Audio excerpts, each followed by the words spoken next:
Well, hello there. I'm Pete LaFrance, the old Growler.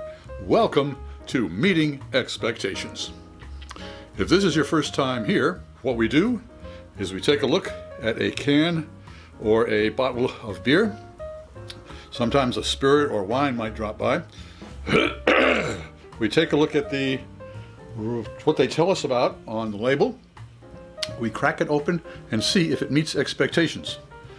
Now, compared to some of the other tastings around here, what we do is a little bit different. We always make sure we have the same glassware, the same style of glass for all of the beers. That way nobody has a leg up as far as being able to check on clarity or aromatics.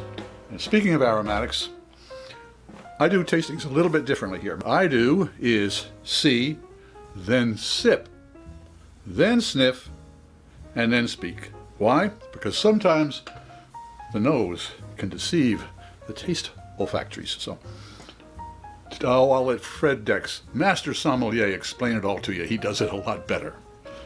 And third, all beers should be served at the right temperature.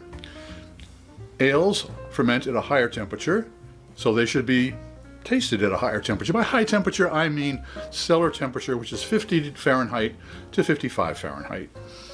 Lagers, on the other hand, they ferment pretty close to zero, and so they should be served the high 30s, mid 30s, all the way up to, say, 45. All right, I always check all my beers. I have a thermopen here. Always check to make sure the beers are at the temperature they're supposed to be served at, because if they're served a little too cold, you might not get all the flavor. If it's served a little too warm, you might have more aromatics than really are there. All right. For those of you who have been here before, you know what to expect. So let's get started. What do we have today? We have another Killsboro, K-I-L-L-S-B-O-R-O, and I do believe these folks are from Staten Island, New York. This is their luxury loungewear. Oh boy. And it's got, let's see what kind of a picture it's got on there.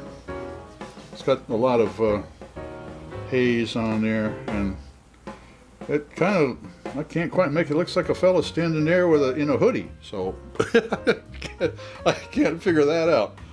10% alcohol by volume. All right, that tells me something. And it says it is a, oh boy, here we go, a pastry stout with graham cracker, cacao, marshmallow, and vanilla bean.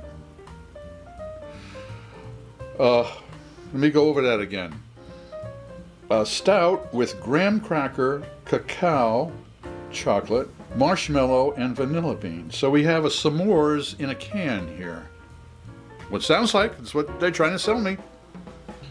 Follow us on Instagram at Killsboro, in NewYorkCityBrewed.com. Think New York, drink New York. Killsboro Brewing Company, 60 Van Duzer Street, Staten Island, New York. Government warning that I shouldn't drink this if I'm pregnant or operating machinery. I don't think I'm doing either one of those things anytime soon. Okay, about luxury loungewear. Brewed with Pale Malt, Malted Oats, Aromatic Malt, Crystal Malt, Chocolate Malt, Midnight Wheat, Molasses, and conditioned on graham cracker, cacao, vanilla bean, and marshmallow. Conditioned on, well, again, I'm looking at it. I'm really interested in this aromatic malt. Not heard of aromatic malts before. I'm going to have to look it up and maybe mention it in the description box below. All right, well, what do we, oh yeah, and it's $8.88 at the local beer barn, which I think is pretty close to €8 right now, but I digress. Okay, what do we got here? Killsboro Luxury Loungewear. Looks like a fella's wearing a hoodie, and it sounds like it's going to be a s'mores in a can. So let's crack it open and see if it meets expectations. It better be a dark beer. I mean, it's a stout. Come on, give me, kid. Here we go. Oh yeah. But you know something? It's not opaque. You can see through this. This is I would say a clear beer, because it's not a clear beer, but boy, oh boy. That looks awful good. All right, they say that this is a stout. So we're gonna do a stout probably around the same as an ale, so 50 degrees Fahrenheit.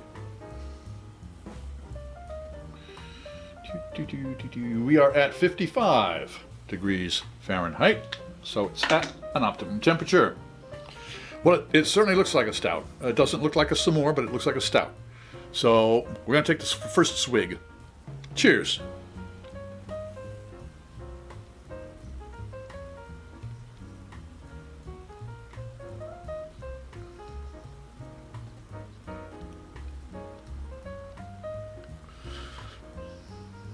Well, I'm sitting around the campfire. Yes, sirree, Bob. Except I'm letting the kids have the s'mores and I'm drinking this. Yeah, a lot of chocolate going on here. Immense amounts of chocolate. There's a little coffee, and vanilla. Marshmallow is tough to tell because it is more of a mouthfeel. And I think that has to do with oats. Because it certainly is a rich mouthfeel. This is a hefty beer. Now let's nosedive.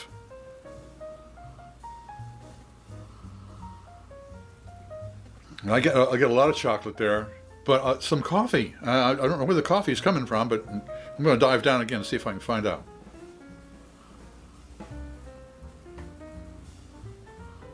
No, I believe it's the vanilla. The vanilla and the chocolate together, they're kind of making maybe a mocha type of a thing.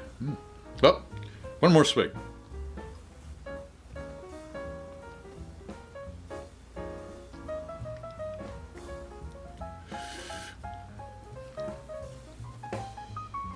Wow. This is a true dessert beer. You're not going to rush through this one. I mean, I just took 2 swigs, and believe me, my taste buds are going, hold on. Slow down there, partner. Well, does Boro Luxury Loungewear Pastry Stout with graham cracker, cacao, marshmallow, and vanilla bean meet expectations? I tell you, it pushes the envelope. It pushes the envelope on what you can put into beer. That is for absolute sure. But the flavors they're spot on. So, does it meet expectations? Yes, it does. I'm Pete LaFrance, the Old Growler, hoping all of your beers meet expectations. Oh, wow.